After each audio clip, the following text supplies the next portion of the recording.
You are looking at Julian's pronunciation guide, where we look at how to pronounce better some of the most mispronounced words in the world, like this other curious word. But how do you say what you're looking for today? Let's learn how to pronounce the name of this street. Rue de la Paix.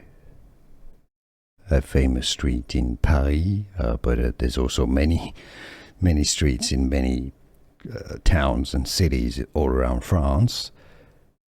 Rue is French for street. Rue, you could say Rue de la Paix. In English pronunciation, Rue de la Paix. French, Rue de la Paix. Paix is French for peace, so the street of the peace. Rue de la Paix.